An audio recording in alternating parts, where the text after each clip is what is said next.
Welcome to Biocanic's Health Intelligence Exchange community, where leading practitioners in integrative health approaches will discuss how they solve the most challenging and common health issues.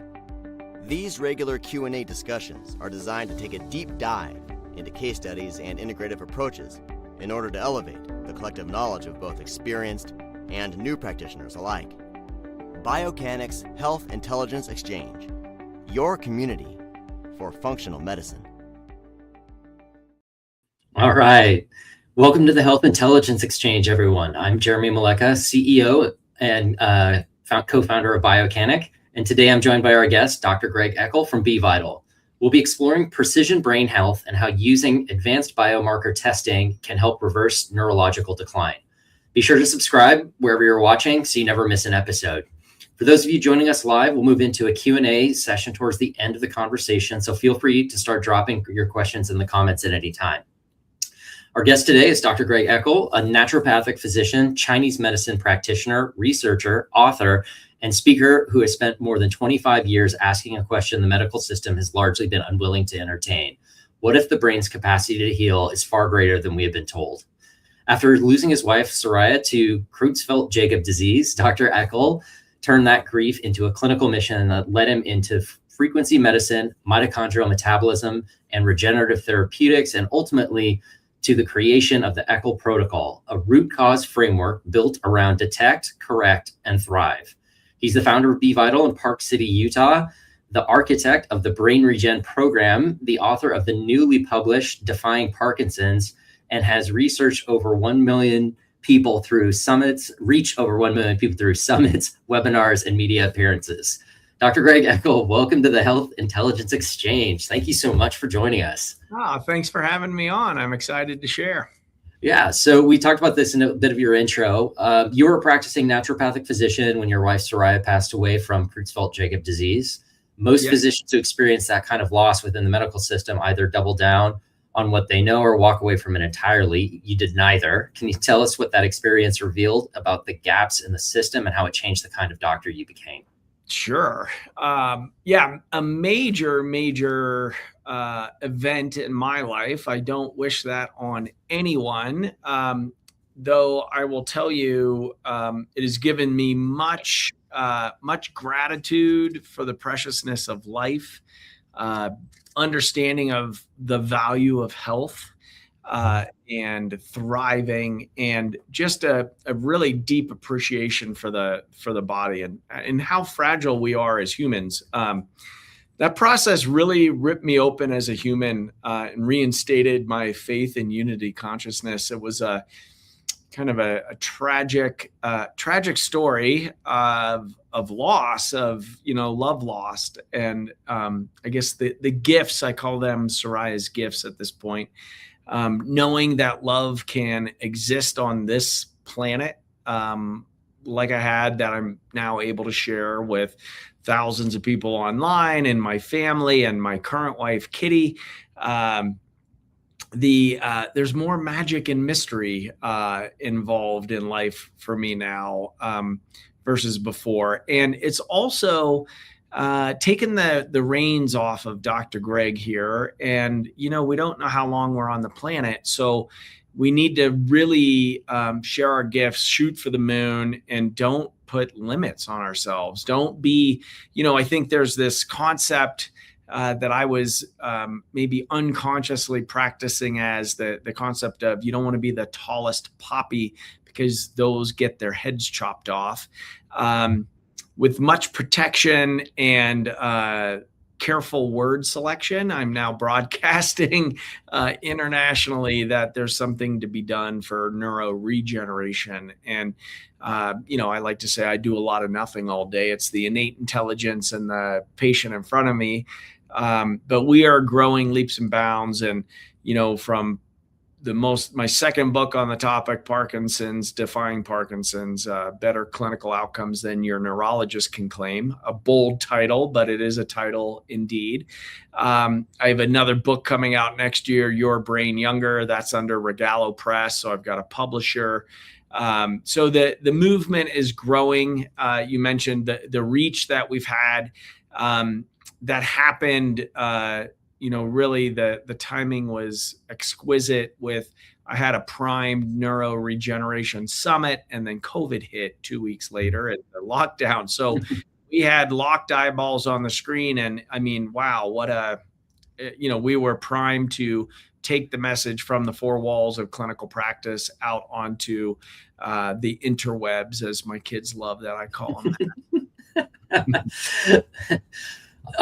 So before we kind of dive into the Parkinson's application, I'm like my interest is piqued by your background, right? So naturopathic physician, including bioregulatory, Chinese medicine. So I'd love to kind of get your perspective. We're here today and the world is now kind of understanding these concepts. Yeah. For you to kind of talk about how you think about using all of those tools to create what your perspective is on a given patient. Yeah, it's really interesting. I am now lecturing nationally, internationally for continuing education for other licensed providers. And all of the conferences that I go to, I always meet someone around the lunch or dinner table. They say, I really wish I went to naturopathic school because of the breadth and the depth of knowledge and actually the way of thinking that gets set up in naturopathic and Chinese medicine. 1994, I was in Portland, Oregon. I didn't know anything about naturopathic or Chinese medicine. I'm originally from Western Pennsylvania. It's coal and steel country. It's the foothills of Appalachia.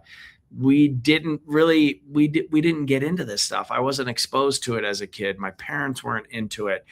I became a preschool teacher, a Montessori preschool teacher in Portland, and was in my young 20s, vegetarian. I thought I was eating well, was vegetarian. That's supposed to be healthy. Well, I had no energy and I had no money. I was a preschool teacher in Montessori birth school. And so I went to the community directed me to the medical clinic from the naturopathic school. And it's like, wow, they're giving me a diet diary. They're giving me a botanical medicine for my adrenals. And as a result of the diet diary, they called me a junk food vegetarian. I was eating frozen burritos, French fries, and beer. Vegetarian lifestyle. I thought it was very healthy. No wonder I didn't have any energy. So they gave me a tincture with, I think it was ashwagandha or some adaptogenic botanicals to tone my adrenal glands. And at that time was the beginning of ADD, ADHD. Ritalin was the new kid on the block. And I had a poster child. I was teaching 3 to 6 years old Montessori children, and Michael was 4. And I like to say he included others in his learning. He was definitely a rambunctious dude, right? All over in people's business, up in their face. But the first day, so we got, Mary Kay advocated, parents take him to the pediatrician, lo and behold, ADHD, here's Ritalin. First day back in the class on the med, he slumped over in his chair. His shoe was untied, and that little glimmer in his eye was gone. And I thought, man, there's got to be a better way to help these kids than drugging them like this. That was 1994. So it was so motivating. All of these roads led me into naturopathic and Chinese medical school. I did the naturopathic degree and a master's of science of Oriental medicine concurrently in 5 years. They don't allow people to do that anymore. It definitely warped me for the rest of my life as an accelerated learning. But the energetics, I was into energetics and bringing the energetics into medicine, especially with that Chinese medicine framework of understanding more holistically how the body, the pieces and parts come together, and the sum is greater than the whole, let's say. And so the understanding and starting spot is different than a functional medicine trained allopathic practitioner, because it's hard to unschool that. Now, that said, beautiful thinking, great processes, IFM. Actually, I was instrumental in getting that textbook published. Jeffrey Bland had some grants out, and my uncle just happened to be on one of these foundations, and he pinged me and said, hey, do you know anything about this. And I was like full on champion of getting that book, the first textbook published. And so they gave him the money to publish the first textbook for the Institute for Functional Medicine, Bland's group. And, I do think it is beyond the pieces and parts. It's not on the testing. It's not on the symptomatology. When you look more holistically or out of that unity consciousness framework, maybe it's the intelligence trying to send a signal. And what I've just seen over 25 years, of course, we want the peer-reviewed research. We want the clinical data. And there's a piece that gets missed in that signal is the heart of the medicine, of just being present, full on present, not typing into your AI now or collecting the symptoms and kind of looking at the tests. It's witnessing the suffering in front of you. And that's what I train my clinicians here at bVital in Park City around is, sometimes these patients, that no one has ever listened to them, and everyone has arrived at their state in front of us in such a varied and intriguing path. And we need to really, really listen with our hearts, not just our minds, but really with our hearts, and opening up, and being present to suffering. It's a special calling, and not everyone can do it in medicine, but I will tell you the results are, it's number one, it's humbling to be witnessed like that, and percolating it through our educated minds and bodies and hearts, because the information that we all hold is so different. The people are, literally suffering. It's an endless amount. So there's more than enough suffering to go around out there. So to share some kind of secret sauce, that I find doesn't get taught, of the true listening. And that the patients tell us the path back to Wellville is the way that I talk about it. And I'm going to share our data set and what we've put together and how we're thinking about this. And I'm excited to speak into that kind of new world our hearts know and desire, the beautiful world our hearts know and desire. And I think we're living at an amazing time. And neuro regeneration, it's almost verboten in the schools or even in practice to talk like this. Like, how can you say you're going to help these people? There's no known cure for any of these conditions. And I think that's what drew everybody into an integrative functional model, right? We know, we're curious. We've seen people improve. So, yeah. So that's a great segue. So you often say that Parkinson's is not one disease. That statement challenges almost everything that anybody has ever heard in kind of traditional healthcare. So what do you mean by that? And why does it matter so much for how treatment is approached in Parkinson's or other neurodegenerative diseases? Yeah. I mean, here's a shocker, Jeremy. I'm going to say Parkinson's is not a neurodegenerative condition. And I know it's blasphemy, and the neurologists are saying this guy is a nut job. But I will tell you, yes, the end stage of Parkinson's disease ends in the brain. That's a substantia nigra, dopaminergic receptors are destroyed. You can measure that on a DAT scan, but we got to get out of the brain.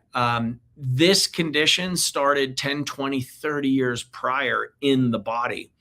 And we have discovered, we've over 2,000 patients with serial testing. The last 8 years, my focus has been, how do we regenerate the brain? What is going on with Parkinson's? And that aligns with all of the atypicals, the MSA, PSP, Alzheimer's, dementia, mild cognitive impairment, even TBIs.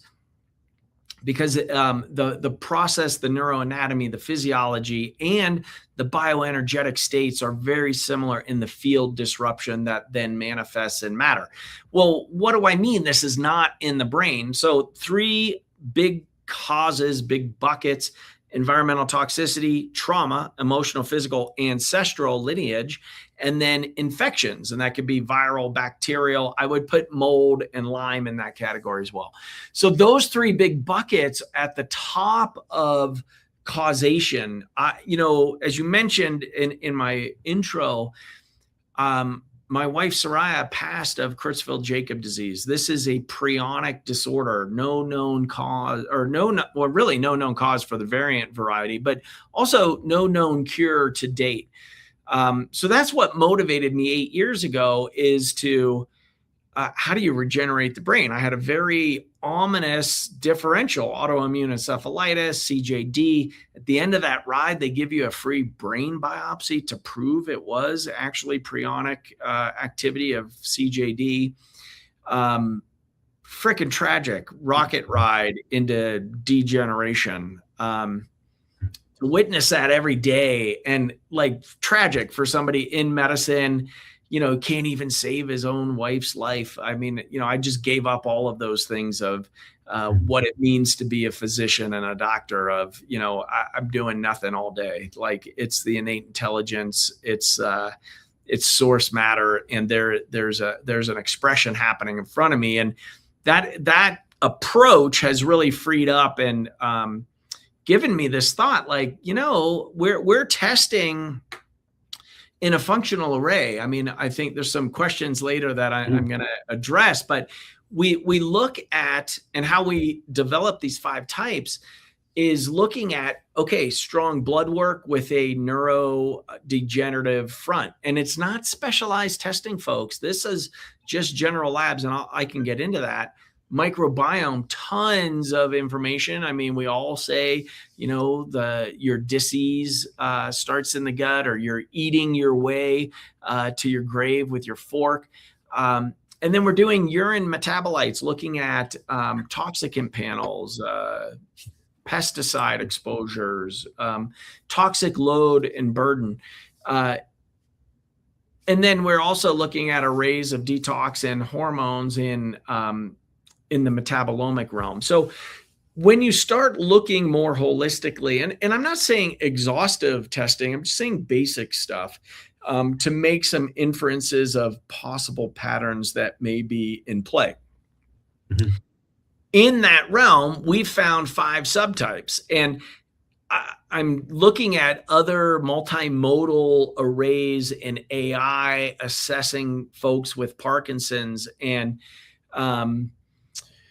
they're also finding 5 subtypes, depending on what region of the brain is affects the constellation of symptoms that are showing up. So it's not just me saying that Parkinson's isn't Parkinson's. In conventional land, we're seeing the evidence build. It's kind of a la Dale Bredesen with the 7 types of Alzheimer's, that there are subtypes within the dysfunction. And that's where kind of the nuances in getting out of the reductionist Western approach of, well, we're going to look at this one biomarker. That's not very helpful if it doesn't change your clinical judgment or treatment. So I really come from the camp of, I'm only going to test if it changes my treatment program. With this condition like Parkinson's, Alzheimer's, like the outward telltale signs gives it away. Like, you don't need to run tests to say this is Parkinson's. In fact, Parkinson's is a clinical diagnosis as of this point. There's no definitive diagnostic test, nor imaging. People are running DAT scans, which is a radioactive dye that goes into the substantia nigra, looking at dopamine and dopaminergic receptor activity, receptivity, and function. Well, those change, and we've had them change in our patients back to normal for age.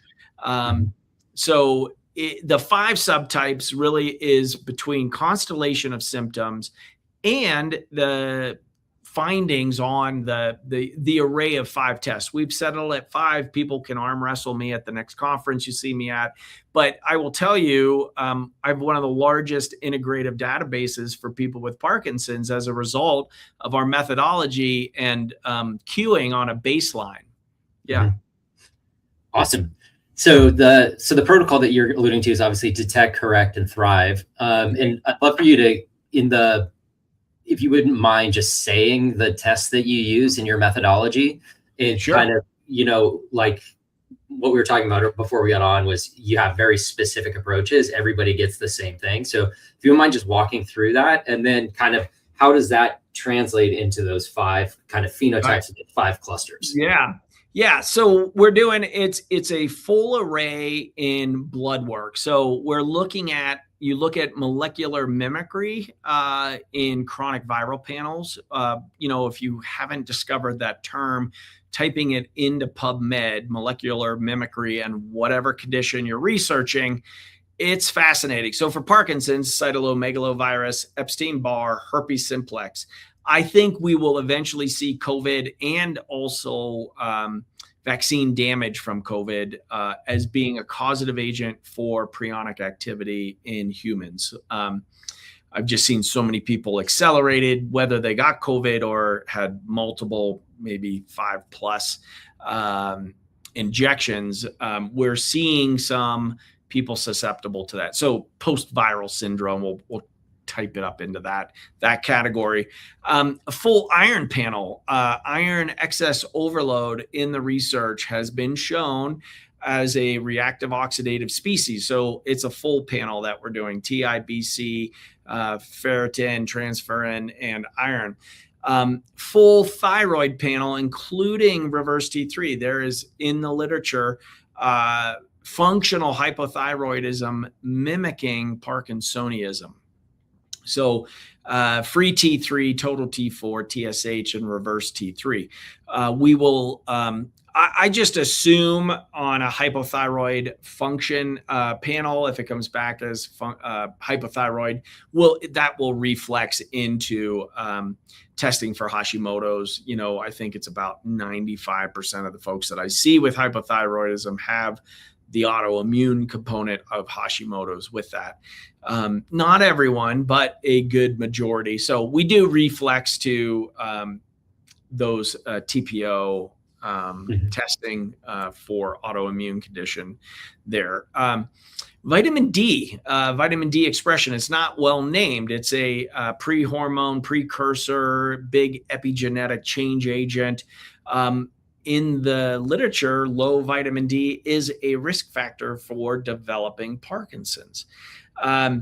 Full hormone panel, total testosterone, free testosterone, sex hormone, binding globulin for men and women. We're running full estrogen panel, progesterone for women. Homocysteine, another big marker in the blood, looking functionally for methylation issues. I have high homocysteine as a neuroinflammatory marker. So again, not exotic here, but very practical, right? Homocysteine, the end of the Krebs cycle, looking at methylation process. It's also a cardiovascular marker, but I'm looking at it neuroinflammatory. Kind of going down through my lines here on the findings. Complete blood count differential. We're looking at neutrophil to lymphocyte ratio, can show signals of inflammation before CRP or ESR show up. We do a highly sensitive CRP test, want it below 1. Other specifics in the blood work before I move on to the other 4 tests.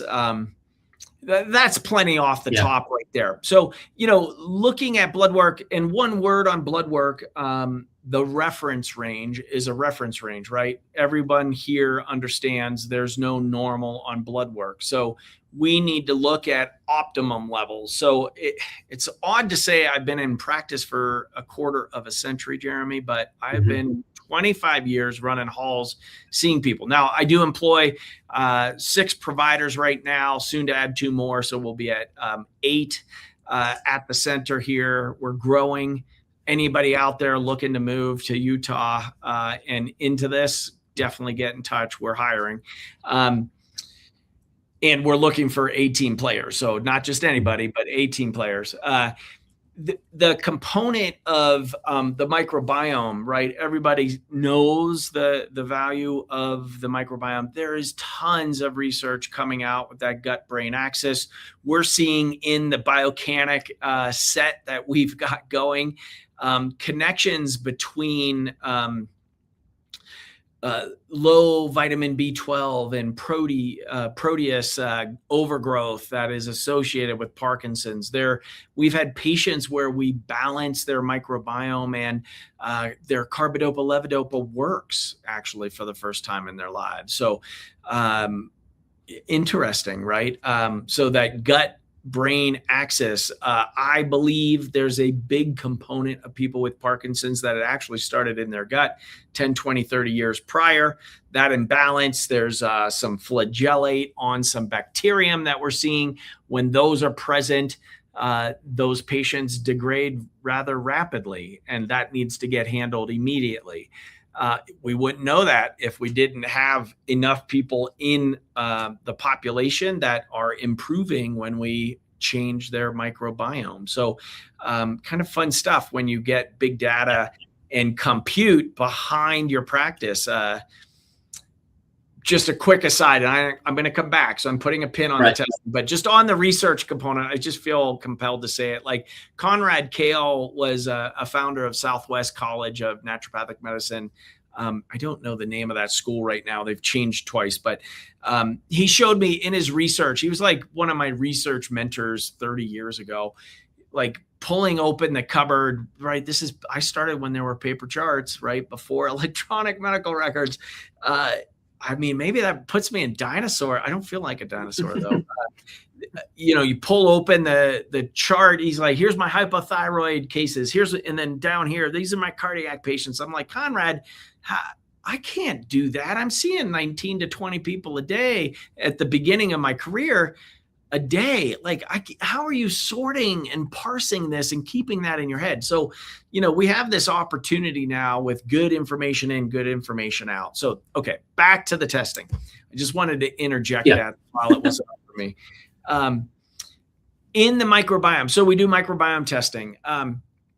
We will then also do like a Dutch or a physician's, the metabolites in the urine for cortisol, looking at diurnal cortisol variation. I think it's super important when you talk to any Parkinson's patient. I've had maybe 3 people in the last 8 years tell me, oh, no, stress doesn't affect me. It's like, well, maybe you don't have Parkinson's then, because, you look at startle reflex, trouble sleeping, anxiety levels. So, always looking at cortisol, adrenal gland, linked to thyroid, linked to testosterone, estrogen, progesterone. That endocrine triangle needs to be looked at this way and that. They're interrelated. There are feedback loops in the old endocrine textbooks. There are diagrams showing just that relationship. And so by just looking at one point on that triangle, you're missing the entire interplay of the neuroendocrine balance, and having that stable is very important. So we're looking at that. Then we are doing a pre and a post metals challenge test and mineral status. So, could we run other tests? For sure. And I'm sure people will chime in on comments like, what about this? What about that? Well, these are the ones that I've settled at over the last 8 years because they actually move the needle for people in the real world. Other points are very interesting, and people can get into the nuances. I don't do hair analysis, and I will tell you why for metals. When I started out, because I came from the preschool teaching realm, I had 6 years of a neurofeedback lab in my clinic there. It was called Nature Cures Clinic. I founded that with Dr. Greg Nye of naturopathic oncology fame. Brilliant practitioner. But we split test urine challenge with DMSA and hair analysis on these children. And I discovered the kids on the spectrum they would come up negative in the hair, but positive on the urine with the actual chelating agent. And it makes sense, right? Because they're having trouble eliminating, metabolizing metals out of their system. And so they're more susceptible to the metals. But it just was enough evidence for me to say, you know what, I'm not going to do the hair analysis, even though it's very easy. Snip your hair down here. I wasn't confident that it was conclusive enough. And with Parkinson's neurodegeneration, we store toxins in our fat. In particular, top 4 metals that I'm seeing is mercury, lead, cadmium, and arsenic. Now, arsenic you can sweat out with saunas and some gentle chelating agents, but lead and mercury in particular I just find it more effective to pull out with a chelating agent, whether that be IV or orally, rectal suppositories with EDTA, depending on the metals that you find. Mm-hmm. So we're screening there. I'm assuming the majority of folks have pesticides and glyphosate, just with what the research shows. So we are doing extensive detoxifications with all of our patients as a result of that. But that's the array of the detect phase. Now, after that, there is a second tier occasionally will come up. Like I love plasmalogens, 25% of the cell wall. Dan Goodenow has done a really good service to us with his book, Defying Parkinson's, or sorry, that's my book. He said, Breaking Alzheimer's, right. A now not so subtle recommendation to get the book, right. I'll plug it right here. Boom. It's on Amazon. Check it out. The whole protocol and reasoning, 200 pages of references are in there. So anyways, plasmalogens, mitochondria testing. I see Biocanic got me screen on here. Yep. Okay, shameless plug. I am on their advisory board. It's not reimbursed in any way. I just love Dr. Hamel Patel and the science behind that test. It can be very valuable to know what is the therapeutic order you need to go in and why certain things aren't working at certain times, because you're pushing on, maybe there's no integrity to the mitochondria and you're putting all of this fuel in and it's just creating oxidative stress on the individual and they're getting worse. So it can give some therapeutic order to your therapies. Chronic viral panels. If the lymphocytes are chronically elevated, we're going to run more of a chronic viral panel.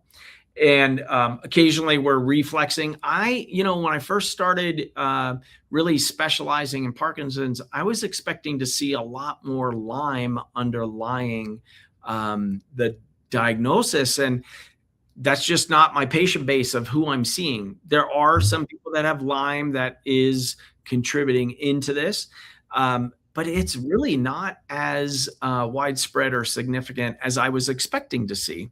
So I have that more as a second or third tier if we're not making movement with people. We'll also reflex mold.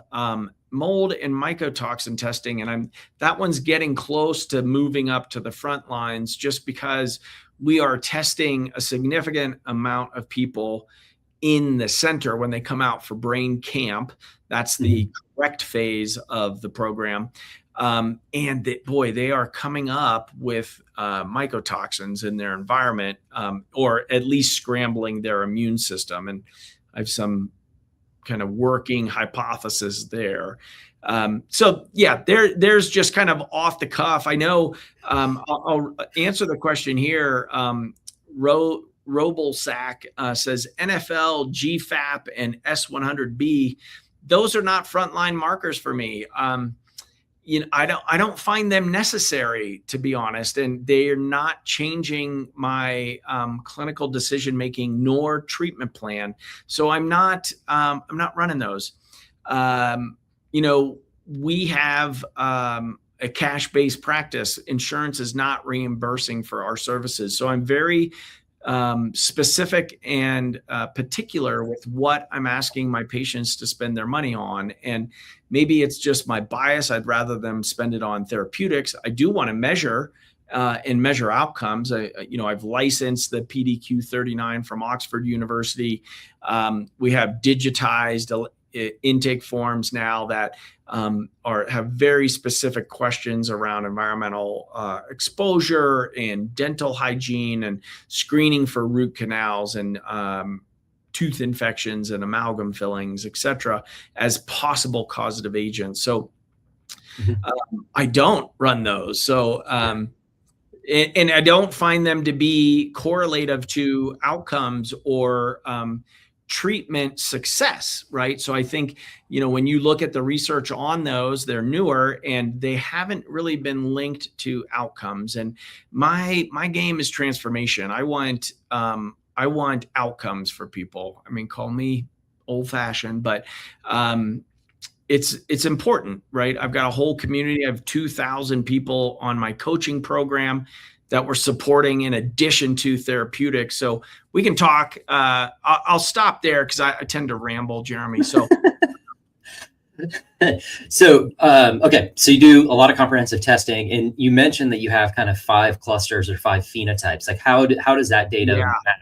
Along with the self-reported, the symptomology, to the question around why do 2 people that Parkinson's have completely different profiles? Look entirely different, right? Yeah. So the 5 types that I talk about in defining Parkinson's, we've got the overstimulation varietal. So this is a nervous system just stuck on overdrive. So chronic stress, waiting for the shoe to drop, just can't downregulate, trouble getting to sleep, staying asleep, waking at 3 a.m. So that is the overstim. Then we have general stagnation. This is circulation and detox pathways, possibly even their cerebral spinal fluid. We have craniosacral therapists in the clinic here that are opening up the cerebral spinal fluid before we do our therapeutics on them. So this came from assessment in clinic, the testing, and also the questionnaire. So this is, as it says, stagnation, sluggishness, things are not moving, lymph, blood flow's not moving, bowel function, maybe there's constipation in this category. So that's dictates what therapeutics we put in. There's one that we call life force. This is a deficiency of vital energy, or chi is not there. So with life force, this is just the body's fundamental capabilities, the energetics of it, they're just not there. They're not going to overcome the steamroller of Parkinson's. So what does that look like? That's maybe more advanced, longer standing. The meds aren't working anymore. This is they're sleeping all the time and they're just not rested. And, the spouses will say, yeah, boy, Jimmy is sleeping 18 hours a day and just, he'll get up, he'll eat breakfast, he'll go back for a nap. That's a life force component. Obstruction is like it sounds. This is physically or biochemically obstructing blood and chi. Could be structural, could be toxic load, infections, biofilms fit into this one. This is a heavy sensation, brain fog, gas, bloating, GERD, more of a spleen and stomach camp in Chinese medicine, I would say there. And then we have a deficient varietal. This is just really just deficient in nutrients, minerals, hormones, precursor deficiencies. They're not getting enough nutrition. Maybe they start losing weight. So they don't have the building blocks, one, for energy production in their mitochondria. They don't have the building blocks for dopamine. They don't have building blocks for protein restructuring. And so they're just deficient. So those, depending on the varietal, it's what holes do we need to plug in the bottom of the bucket? What information do we need to put in on top of that? And then how do we kind of cheer them to the finish line, so to speak? So, looking at, if you give a stagnation person more of the deficient varietal, it'll just, everything will get stuck, or the obstruction as well. It's you want them, there's certain dietary recommendations that we make, and depending on the type. Now, sometimes people will see themselves in 1 or 2 or 3, sometimes all 5. I did a webinar last night and somebody put all 5 down. And there's usually a driving, like, predominant type that we'll start with. It can change as well through time as you start peeling the layers of the patient. Not that they make us cry like an onion, but you actually get down into the core of it. Awesome. And so now let's kind of shift gears a little bit to the therapy side or the therapeutic modalities. Frequency medicine, aka bioregulatory, maybe, is core to your clinical practice model. So maybe walk us through the different therapies that you're using in your clinic. I know you're building a new facility, so I'd love to hear about what you're using. And then how do you take those 5 different phenotypes and then map them for their therapeutic journey? Sure. Yeah. So I like to say we're a frequency forward center. So that experience with Sarieah passing, really the therapeutics I went looking for didn't help her one iota. I mean, totally tragic. So I didn't want my suffering to be for naught. So we created a roadmap for people. Even navigating the system as a provider, I knew it was broken after 17 years of practice at that point. But to go through it with your wife's life on the line, it's just like, what are we doing? This thing is so broke. So I got into frequency medicine. And I guess I was doing frequency medicine as a Chinese medicine practitioner, open to herbals and energetics. But this component really had hit home. Like, it's just recognizing every cell of our body is an electrochemical and vibrational system. Underneath all of that, there's a voltage on our cells. So, we talk about sodium, potassium pump and calcium channels and et cetera. They're all voltage gated channels. So it makes sense that energy is needed for change in the system. Then on top of that, every mitochondria, beyond just a photoreceptor, it's an acoustic receptor too. And so looking at every tissue has a resonance or a resonant behavior. So if you move out of the mattered form and get more into the bioenergetics or frequencies around the body, so illnesses compress into the slowest mattered form, which is our body. So usually, when you go back in somebody's history, you start to see the innate intelligence was sending signals. They just weren't heard. And the individuals that we're talking to weren't taught how to listen to what their body is telling them. And so really frequency forward, it's sound and light. We do therapeutic sound baths to put people into a theta state, which is a deep receptive parasympathetic state.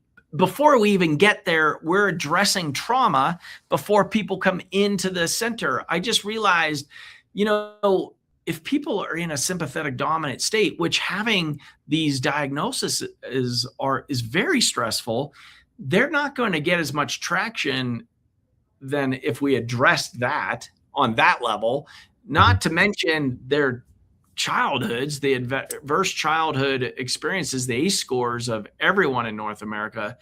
It's conclusive. No one gets out of here alive. And we got to address it. And, the 60, 70, 80-year-olds, they grew up in an era of buck up, buttercup, welcome to life, get through it. Everybody that's nothing. But that's a disservice to themselves. They don't understand what is happening. That is in every cell of their body. And if that stress is not addressed, that is a smoldering fire of neurodegeneration. There's a component on dementia, Alzheimer's, that start asking your patients about, does trauma, capital E, little t, or however you want to address it with them, see what you uncover, because I'm getting 72-year-olds. They're telling me of childhood abuse that they have not told one soul on this planet ever in their life. I'm like, wow, 72, let's say 70 years carrying that around, or 68 years carrying that internally, like nothing ever happened to them. It's a game changer. And we're measuring that with heart rate variability. We're measuring EEGs, electroencephalograms, looking at patterns for depression, anxiety, PTSD, concussions. All of these things are in the signal if you look for it. So we do measure those. We do evoked action potentials with folks. And I'm bringing those up because that kind of plays into the therapeutics here. So it's not just the functional integrative testing. We're doing imaging. It's really on electrical charge. So that is in that frequency front. So we're putting people into theta state. We're doing intentions, a la Joe Dispenza. I was trained in his 4th cohort for medical providers to be able to deliver his meditations. Now, not new. He's just taking old information, but bundling it up with a quantum understanding and new verbiage, maybe a really layman's term, description of how it works, but it works. So we employ it. We're bringing that in. We bring the sound technology, Skinar technology. This is what the Russians take to space with themselves. We use a MyHealth device from Harry Massey and Energy for Life to program cells that are going back into people's bodies. We're doing bioenergetic acupuncture. So acupuncture in fields. So it's all about creating fields around the body so we can address it in the energetic form. And then upstream, it gets pushed into matter, or the slow, dense form of matter. That's where the pathology shows. But if you address all of the levels of healing, you can get a more profound, faster result for people. We do IV therapy. We have hyperbarics here. We do red light beds. We do low-level laser pads. We do pulsed electromagnetic frequency. We do craniosacral therapy. Everything is stacked in a way that builds on itself. We do a laser-activated and guided V-cell procedure. It's a very small embryonic-like stem cell procedure.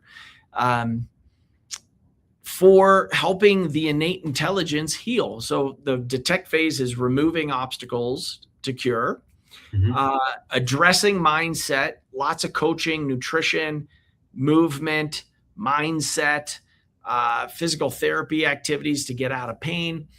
Then we prime them for a brain camp week. People fly out here for a week-long program.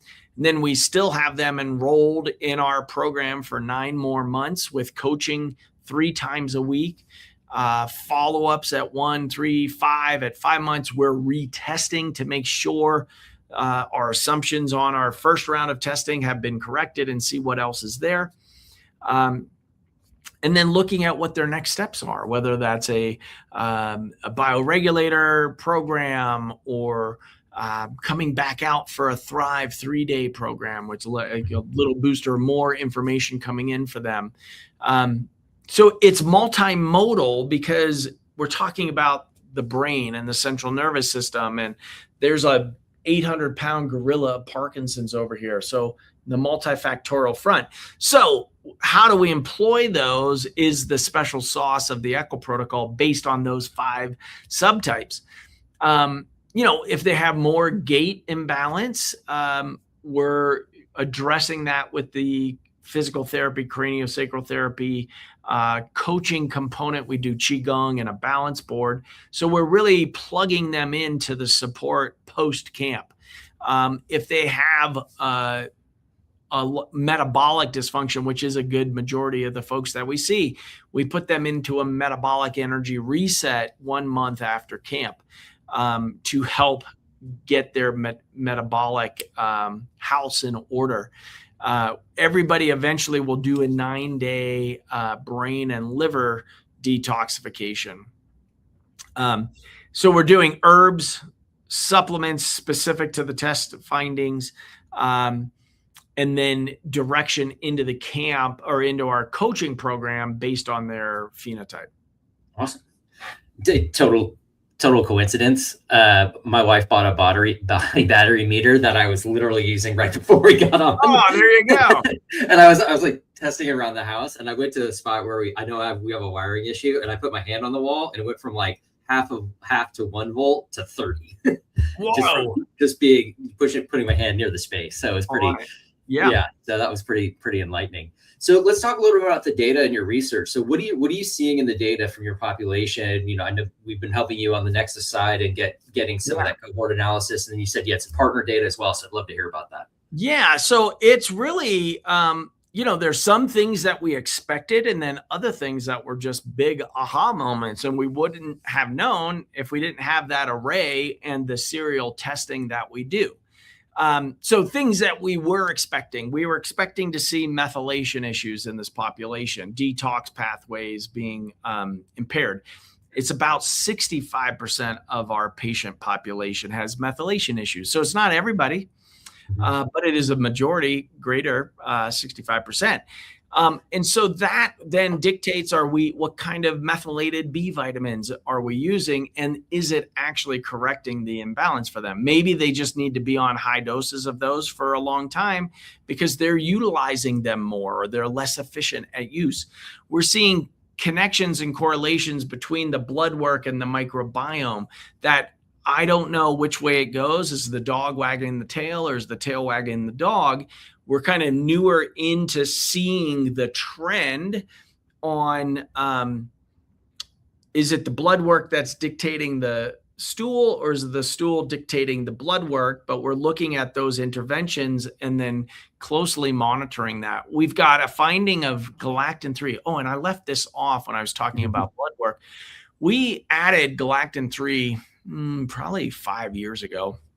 That's known for cardiovascular disease, but it's also a neuroinflammatory marker. It's a cell danger response result. I was thinking we want that low. We don't want to have a cell danger response in the system, right? So in sepsis, they measure that, and it's why a lot of people die in hospitals under stress from sepsis. And you can track it with galactin-3 in the hospital. Well, out of the hospital setting, galactin-3 for neuroinflammation, we found our patients that are actually doing better at the 5-7 1 year mark actually have a higher galactin-3 level. That's contrary to what I was thinking because again, I thought, the lower the better for that. So maybe there is some hormetic stress or microglial activation in the brain that is helping with neurogenesis or improvement of their symptom picture. So that one, actually, I was just sharing with Jeremy. We're really set up. It's taking me 18 months to get my data set, like the 25 years of medical records and our evaluation process, et cetera, to be good information in, to get good information out.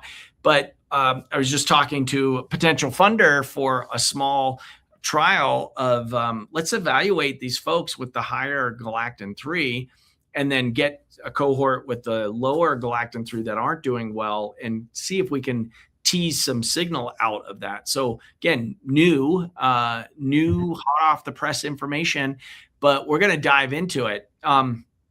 Now this one, I sound like a broken record here with this, but I've been saying for 18 months, we're 2 weeks away from a $5 million grant for the research. This 2 weeks is for real. So actually I've got a paper coming out. We're putting together out of 124 patient cohort, of a gut-brain axis. We're really going to come at it from the microbiome angle, but then correlating the other integrative functional testing and sharing that data. It should be a tier 1 publication. So that the hard work and heavy lifting, like my patients are like, come on, Dr. Greg, what's going on with this? But so excited. I was just putting it all together for a bigger grant fund. And here, lo and behold, boom, out pops a research paper. So I was like, great. And I do think looking at a systems approach it's the way to look at this, and why I'm saying, look, this isn't a neurology issue. This is a, neurometabolic immunologic issue for these patients. And it started in their bodies way before it got to the end stage of their brain. So that I'm super excited because, we've run through our data set. We've done some red light. We did a study for recharge. We did a wearable device study. So we're really positioning bVital for the research component, but always from the head cheese here, I'm looking for transformation. So I'm not just interested in data for data's sake. I'm really wanting to know bedside clinical decision-making. How does this move the needle for my patients, and how does it help them transform their health? So which is a lot different. I think a lot of the serial researchers they're interested in the data and, okay, well, this contributes to the body of science. I think at this point, the model of research that we have all been taught is outdated. Research needs to be disrupted. Medicine needs disrupted. Laboratory sciences needs disrupted in a bad way. And so, obviously we have to do it with do no harm and safety and best outcomes and care for the patients and protection of their data. And there is more than enough suffering out there in the world that all of you, I'm really glad that you're tuning in, and I hope that you reach out. Yeah. I did get to the question. You already answered the question that was up on YouTube earlier about the testing biomarkers, but I know we're short on time. I don't want to be respectful. Do you want to talk about Brain Regen real quick? BrainRegen.com is kind of the house of where we go for brain regeneration. So it's a Parkinson specific site right now, but on Instagram, that's a great place to reach out. YouTube, we are there. And then that is also the name of the website. If you have family members, patients, anybody that wants to plug in here, you also are welcome to reach out to me, use me as a research. As I said, I'm an educator, lecturer. I love taking this stuff to conferences. So if you're involved in any conferences, would love to share. It's, again, we're in it together. I think we're moving into the era of collaboration, and, we need to accelerate the change, be the more beautiful world our hearts know and desire. And the old kind of egoistic, like, this is my information. I just think, we have to realize who's on the other side of that. It's like real people, our family members that are suffering. So anything that we can do to help relieve suffering and or help educate, enlighten our patient base to, kind of wake up. We can't make them drink the water, but we can give them the information and trust that it's kind of all perfect the way it is. So BrainRegen.com is the spot for me. bVital is my center here in Park City. As I said, we are recruiting. So if you feel like you're an 18 player and you're looking to join a fast-paced learning collaborative environment, please reach out to us because we are hiring. Awesome. Well, we'll definitely if you get me a job, Greg, we can get that in our community site as well. Do it. Yeah, I'll already send that over. And total aside, I forgot to mention this earlier when you're talking about iron and mold and mycotoxins. We did an autism study. So we helped another group out of the Midwest, and that was with Pearl, the Pearl study with Purdue University. What was interesting is the kids all had elevated ochratoxin A, eliminated processed foods, ochratoxin A came down, and all of their behavioral scores increased. Wow. And we saw as a linear relationship, as ochratoxin A came down, iron function came up, which is so interesting that you also see that in a similar type of cohort. Yeah. As well. In the neurologic realm. Yeah. Yeah. And there's no data in ochratoxin and iron function in humans, but I think this is what we're really excited to partner you with and help you uncover a lot of these great, meaningful insights to really, at your point, disrupt the healthcare and really drive better outcomes for your patients. So really excited. But awesome. This has been a great discussion. Thank you, Dr. Eckel. Appreciate everybody that watched live. If you are watching this as a replay, go ahead and drop any questions in the comments below, and we'll make sure to get it over to Dr. Eckel and his team for a response. Awesome. Well, thank you so much. Thanks, everybody.